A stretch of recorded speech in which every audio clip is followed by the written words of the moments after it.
नमस्कार दोस्तों, स्वागत है आपका अपने channel NTA net visual art classes में। दोस्तों, ये कला अध्ययन सामग्री परीक्षा पॉइंटर यूथ कंपटीशन टाइम्स जो कला परीक्षा पॉइंटर बुक है उसका 4th पार्ट मैं आपके लिए लेकर आई हूँ। इससे पहले मैंने आपको 3 पार्ट इस बुक के करा दिए हैं, पार्ट 1, 2 और 3। तो दोस्तों, ये पार्ट 4 है। इसमें अभी हम प्रविधि के बारे में पढ़ रहे हैं। फ्रेंड्स, अगर आपने अभी तक चैनल को सब्सक्राइब नहीं किया है तो चैनल को सब्सक्राइब जरूर कर लें और बेल आइकन को प्रेस करके नोटिफिकेशन को भी ऑन कर लें, जिससे आपको मेरी सारी वीडियोस के नोटिफिकेशन टाइम टू टाइम मिलते रहें। तो दोस्तों, स्टार्ट करते हैं। दोस्तों, अगर आप वीडियोस को देखते हैं तो उसको आधा अधूरी ना देखा करें। अगर आपको इस सीरीज़ का लाभ लेना है तो आपको सारी वीडियो क्रम अनुसार, यानी कि जो फर्स्ट पार्ट है वो 2nd, 3rd और 4th यानी कि जितने भी पार्ट आते रहेंगे आपको कंटिन्यू देखने होंगे, तब आपको इस वीडियो का, इस बुक का लाभ मिलेगा और आपके एग्ज़ाम में ये काफ़ी हेल्पफुल बुक होने वाली है। दोस्तों, अगर आपके पास ये बुक नहीं है तो आप इसको अपने किसी नोटबुक में लिख सकते हैं, पॉइंट टू पॉइंट। तो चलिए स्टार्ट करते हैं अपना अगला पॉइंट, तेल चित्रण। इससे पहले के जो पॉइंट हमारे थे, वाटर कलर, एक्रेलिक कलर, ये सभी, पेंसिल, ये सभी हमने कंप्लीट करा दी थी 3rd पार्ट में। और अब स्टार्ट करते हैं तेल रंग। पहला पॉइंट देखिए, तेल चित्रण मध्यकालीन माध्यम है। इस पद्धति का चित्रांकन स्थायी रहता है और इसमें चमक भी रहती है। यूरोप में इसका प्रचलन व्यापक हुआ है, यानी कि जो यूरोप में इसका सबसे ज़्यादा उपयोग किया गया है, प्रचलन अधिक रहा है तेल रंग का यूरोप में। नेक्स्ट पॉइंट देखिए, तेल रंग की जो खोज हुई थी वो 14वीं से 15वीं शताब्दी, यानी कि अगर ऑप्शन में 14वीं आता है, 15वीं शताब्दी नहीं आता है तो वहाँ पर 14 शताब्दी सही होगा आंसर। और अगर 14 शताब्दी नहीं आया हुआ है, वहाँ पर 15वीं शताब्दी आया हुआ है तो 15वीं शताब्दी इस क्वेश्चन का आंसर सही होगा कि तेल रंग की खोज किस शताब्दी में हुई थी। और अगर ये दोनों ही शताब्दी आई हुई हैं, 14वीं शताब्दी और 15वीं शताब्दी, तो इसमें से आप 14वीं शताब्दी को राइट करेंगे। तेल रंग की खोज 14वीं या 15वीं शताब्दी में आइक बंधु जॉन वन आइक ने नीदरलैंड यानी कि हॉलैंड में किया था। डच भी कभी कभी इसमें ऑप्शन में नीदरलैंड और हॉलैंड ना आकर डच भी आ जाता है, डच, तो आप उसको राइट करेंगे। नेक्स्ट पॉइंट देखिए, तेल रंग गहरे से हल्का लगाया जाता है, यानी कि डार्क टू लाइट। पहले डार्क कलर लगाए जाते हैं और फिर लाइट कलर उसके ऊपर लगाए जाते हैं। नेक्स्ट पॉइंट है, तेल रंग के लिए सर्वोत्तम चित्रभूमि कैनवास होती है। जो तेल रंग चित्रण किया जाता है उसके लिए जो सबसे उपयोगी जो चित्रभूमि होती है, धरातल होता है, वो कैनवास होता है। नेक्स्ट पॉइंट है, तेल रंग चित्रण के लिए माध्यम के रूप में साधारणतया तारपीन का तेल यानी कि टर्पेंटाइल ऑयल और अलसी का तेल यानी कि लिनसीड ऑयल का प्रयोग किया जाता है। नेक्स्ट पॉइंट देखिए, तेल रंग में कैनवास मुख्यतः लिनेन या सूती, कॉटन या इन दोनों के मिश्रण से बने धागे से बनता है। अगला पॉइंट है, तेल रंग में चित्रण के लिए होग हेयर यानी कि जो सूअर के बालों से बनी हुई तुलिका होती है वो सर्वश्रेष्ठ होती है। अगला पॉइंट है, तेल चित्रण में डीपर का इस्तेमाल किया जाता है। डीपर कैसा होता है? डीपर प्लेट में, जैसे ये प्लेट हो गई हमारी और इसमें यहाँ पर एक कटोरी टाइप होता है, इसमें तेल रखने के लिए प्रयोग किया जाता है डीपर, इसको ही डीपर बोलते हैं। तो जो तेल रंग चित्रण में डीपर का इस्तेमाल किया जाता है। नेक्स्ट पॉइंट देखिए, तेल रंग चित्रण की तकनीक स्कम्बलिंग, ड्राई ब्रशिंग तथा ब्रोकन कलर है। तेल रंग चित्रण की तकनीक स्कम्बलिंग, ड्राई ब्रशिंग तथा ब्रोकन कलर है। नेक्स्ट पॉइंट है हमारा, चीड़ के पेड़ से प्राप्त लीशा का तारपीन का तेल यानी कि जो टर्पेंटाइन ऑयल होता है उसे कहते हैं। चीड़ के पेड़ से प्राप्त लीसा को तारपीन का तेल यानी कि टर्पेंटाइन ऑयल कहते हैं। अगला देखिए पॉइंट, तेल रंग को मोम के साथ मिश्रित कर लगाने की क्रिया को एनकॉस्टिक कहा जाता है। जो तेल रंग होते हैं उनको अगर मोम के साथ मिलाते हैं और मिलाकर यूज करते हैं तो उसे एनकॉस्टिक कहते हैं। अगला जो हमारा पॉइंट है वो है टेम्परा। टेम्परा जो पद्धति होती है उसके बारे में मेन पॉइंट देख लीजिए। पॉइंट है टेम्परा चित्रण की वह विधि है, टेम्परा चित्रण जो है वो वह विधि है जिसमें माध्यम के रूप में किसी बंधक या पायस का प्रयोग होता है, यानी कि इसको करने के लिए कोई बंधक या पायस का प्रयोग किया जाता है। बंधक होता है जो बांधने वाला होता है रंग को। नेक्स्ट पॉइंट है चित्र बनाते समय रंगों को तेल तथा जलीय दोनों प्रकार के तत्वों से युक्त द्रव्य माध्यम का प्रयोग टेम्परा कहलाता है। नेक्स्ट पॉइंट देखिए, टेम्परा का माध्यम द्रव अवस्था में जल में घुलनशील होता है। टेम्परा का माध्यम द्रव में, जो द्रव अवस्था होती है उसमें जल में घुलनशील होता है, किंतु सूखने के पश्चात उसकी सतह पर जल अथवा तेल भी किसी माध्यम में पुनः कार्य किया जाता है। अगला बिंदु देखिए, टेम्परा शब्द टेम्पर से बना है। टेम्परा जो शब्द है वो टेम्पर से बना है, जिसका अर्थ होता है पदार्थ को कड़ा करना या बल उत्पन्न करना। नेक्स्ट पॉइंट है टेम्परा चित्रण के लिए चित्रभूमि कागज, ताड़पत्र और चूने द्वारा तैयार भित्ति सतह होती है। टेम्परा चित्रण के लिए चूने द्वारा तैयार भित्ति सर्वोत्तम मानी जाती है। जो टेम्परा चित्रण करते हैं उसके लिए जो चूने के द्वारा जो भित्ति तैयार की जाती है वो सबसे अच्छी चित्रभूमि मानी जाती है। अगला जो बिंदु है वो देखिए, टेम्परा चित्रण के लिए सेबल तथा ब्रिसल तुलिका यानी कि ब्रश का उपयोग किया जाता है। सेबल और ब्रिसल तुलिका का उपयोग किया जाता है।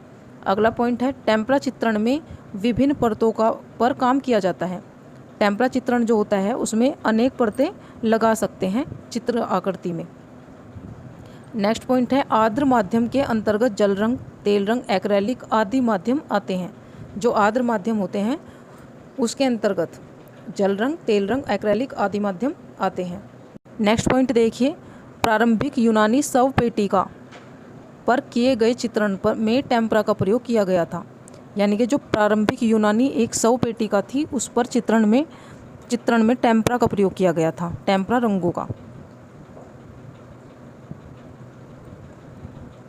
नेक्स्ट पॉइंट देखिए, टेम्परा चित्रण के लिए धरातल जिप्सम ग्राउंड, कैसीन ग्राउंड तथा इनामेल लगी धातु की प्लेट आदि पर कार्य किया जाता है। आगे देखिए एक्रेलिक कलर। अब एक्रेलिक कलर के बारे में देख लेते हैं। एक्रेलिक रंग की खोज 20वीं शताब्दी में संडे पेंटर्स ने फ्रांस में की थी और इस माध्यम में उन्होंने काम भी किया था। नेक्स्ट पॉइंट देखिए, एक्रेलिक चित्रण का सफल प्रयोग लेटिन ग्रुप के द्वारा अमेरिका में 1920 ईस्वी में किया गया। जो एक्रेलिक चित्रण का सफल प्रयोग हुआ था वो हुआ था लेटिन ग्रुप के द्वारा अमेरिका में 1920 ईस्वी में। नेक्स्ट पॉइंट है एक्रेलिक का जल एवं तेल दोनों माध्यमों में प्रयोग किया जाता है। जो एक्रेलिक एक ऐसे कलर हैं जिनका प्रयोग जो होता है वो तेल और जल दोनों को मिलाकर कार्य कर सकते हैं। नेक्स्ट पॉइंट है एक्रेलिक रंग पारदर्शी तथा अपारदर्शी होते हैं। जो एक्रेलिक रंग होते हैं वो पारदर्शी भी होते हैं और अपारदर्शी भी होते हैं। नेक्स्ट पॉइंट है एक्रेलिक रंगों में ग्लास, मैट, जेल माध्यम का प्रयोग होता है। एक्रेलिक जो रंग होते हैं उनमें ग्लास, मैट, जेल माध्यम का प्रयोग किया जाता है। नेक्स्ट पॉइंट है एक्रेलिक सबसे आधुनिक रंग माध्यम है। जो एक्रेलिक रंग है वो सबसे आधुनिक यानी कि मॉडर्न टेक्निक है कलर्स की। नेक्स्ट पॉइंट है डॉक्टर ओटो रोहम ने एक्रेलिक रेजिन की खोज की थी। जो डॉक्टर ओटो रोहम थे उन्होंने एक्रेलिक रेजिन की खोज की थी। नेक्स्ट पॉइंट है भारत में एक्रेलिक का सर्वप्रथम प्रयोग किसने किया था? सतीश गुजराल ने। भारत में सबसे पहले एक्रेलिक रंगों का प्रयोग सतीश गुजराल ने किया था। नेक्स्ट पॉइंट है रंगों द्वारा धरातल पर चित्रण करना पेंटिंग कहलाता है, परंतु रंगों को धरातल पर जिस विधि से प्रयुक्त किया जाता है वह तकनीक कहलाती है। तकनीक या टेक्निक या शैली, ये सभी एक ही बात होती है। एक वर्ड के कई नाम होते हैं, जैसे तकनीक है उसको शैली भी कहते हैं, उसको टेक्निक भी कहते हैं और उसको कलम भी कहते हैं। नेक्स्ट पॉइंट देखिए, तुलिका, नाइफ या स्पेटुला की सहायता से धरातल पर सघन अपारदर्शी रंगों को लगाना क्या कहलाता है? इम्पेस्टो कहलाता है।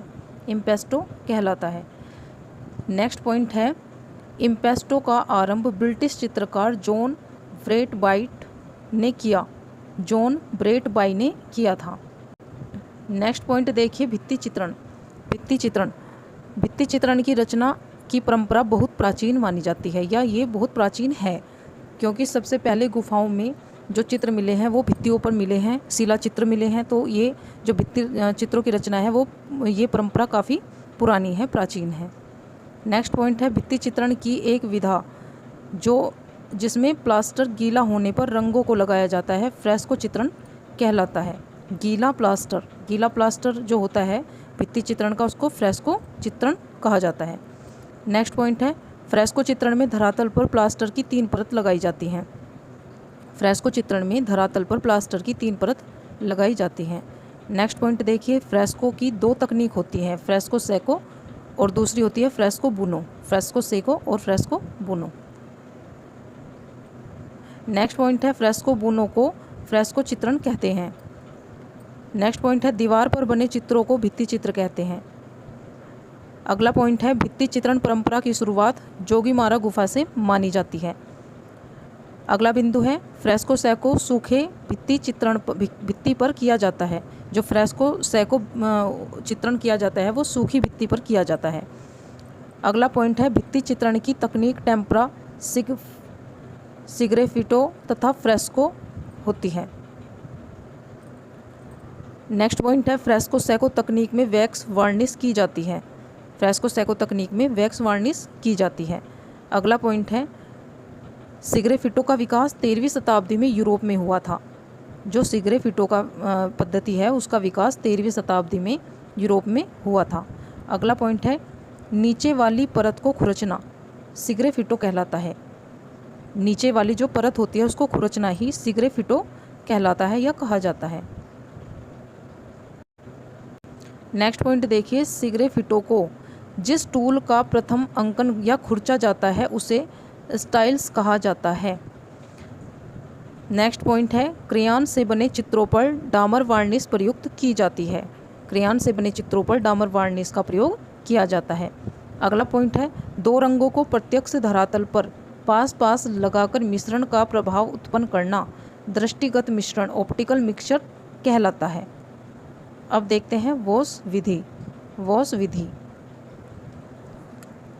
वॉश विधि का प्रारंभ पुनरुत्थान काल में महत्वपूर्ण रहा, जिसका प्रयोग सर्वप्रथम अवनींद्रनाथ की कृतियों में मिलता है।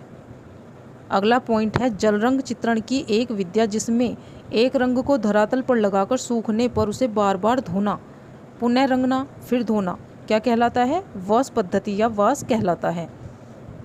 नेक्स्ट पॉइंट है, वॉश चित्रण का प्रारंभ बंगाल स्कूल से माना जाता है। अगला पॉइंट है, सैनग्यून ड्राइंग 14वीं शताब्दी में प्रचलित हुई। सैनग्यून ड्राइंग 14वीं शताब्दी में प्रचलित हुई। अगला पॉइंट है, रंग की एक परत लगाने के पश्चात पेस्टल स्टिक से कर्णवर्त संघात लगाकर पोत की रचना करते विविधता को दर्शाना कहलाता है फेंदरिंग कहलाता है। अगला पॉइंट है, किसी खुरदरी सतह वाले धरातल पर कागज रखकर उसके ऊपर रंग को चपटा करके घिसेंगे तो धरातल पर पोत कागज पर बन जाएगी।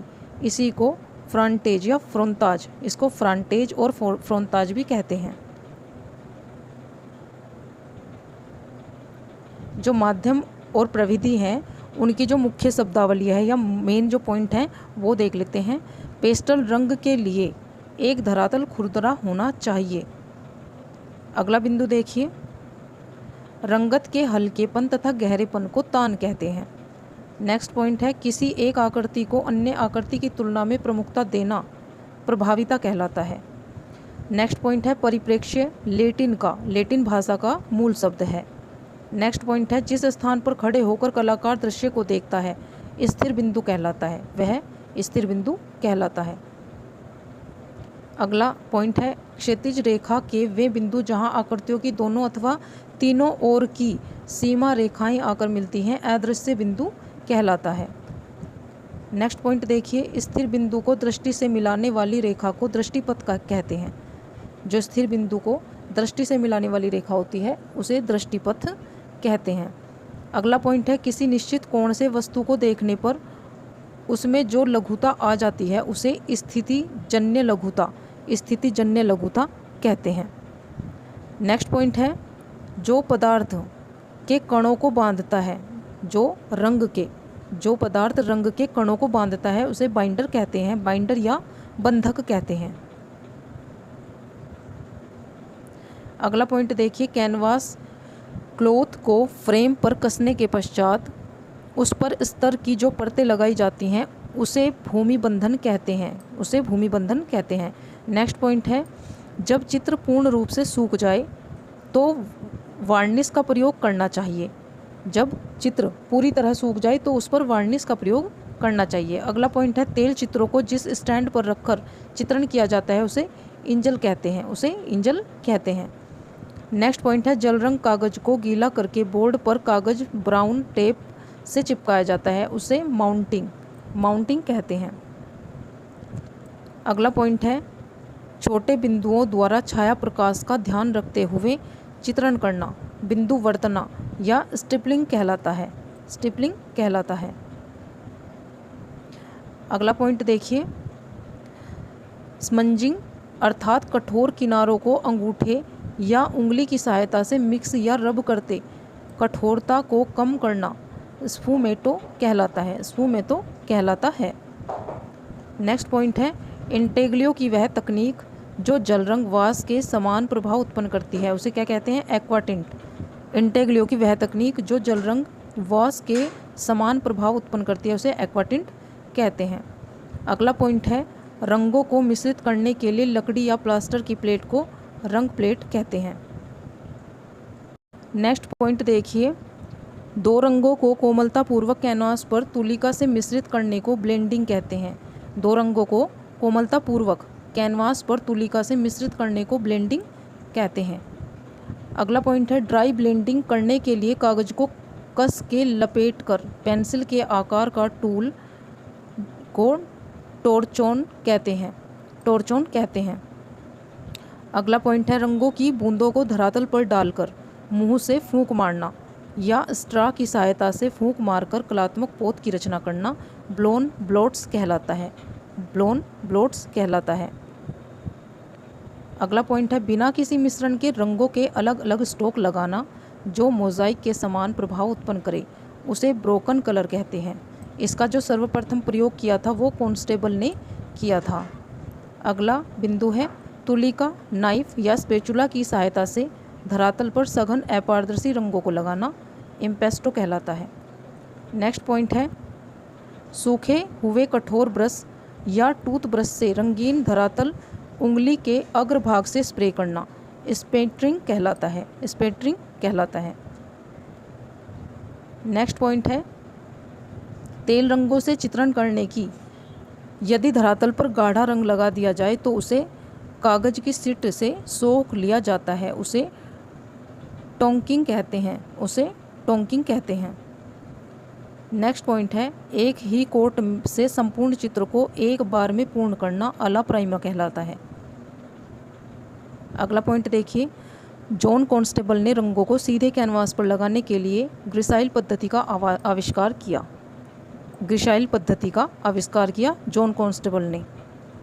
नेक्स्ट पॉइंट है, रंग की एक परत सूख जाने पर रंग की दूसरी पारदर्शक परत लगाना उससे नीचे की परत दिखाई देती है, यह कहलाती है ग्लेजिंग कहलाती है।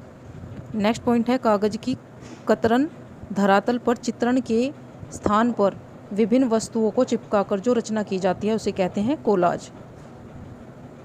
कोलाज पेंटिंग सभी ने की भी होगी। टिजांटिंग टूल का प्रयोग जावा निवासी मोम लगाने के लिए प्रयोग करते थे टिजांटिंग टूल का। नेक्स्ट पॉइंट है, बाटिक चित्रण में क्रैक्स ज़्यादा लाने के लिए पैराफिन मोम अधिक मात्रा में मिलाया जाता है। अगला पॉइंट है, ट्राई एंड डाई को जापान में सिबोरी कहते हैं। अगला पॉइंट है, कैनवास पर कार्य करते समय हाथ टिकाने के लिए प्रयुक्त स्टिक को माही स्टिक कहते हैं। अगला पॉइंट है, पास रेखाएं खींचकर छाया प्रकाश के प्रभाव को दर्शाना हेचिंग कहलाता है। नेक्स्ट पॉइंट देखिए, तेल रंगों में मोम मिलाकर हल्का गर्म करके कैनवास पर लगाना इनकास्टिक कहलाता है। नेक्स्ट, खसरा एक स्केच है।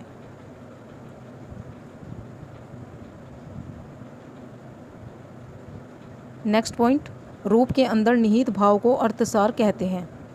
नेक्स्ट पॉइंट है, जनसाधारण के जीवन में संबंधित चित्रों को जैनर पेंटिंग कहते हैं। नेक्स्ट पॉइंट है, चीड़ के पेड़ से निकलते हुए लीसा से तारपीन का तेल प्राप्त होता है।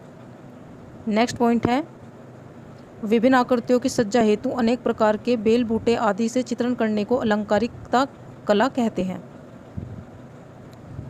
अगला पॉइंट देखिए, चियरोस्क्यूरो का अर्थ छाया एवं प्रकाश का संतुलित प्रयोग होता है।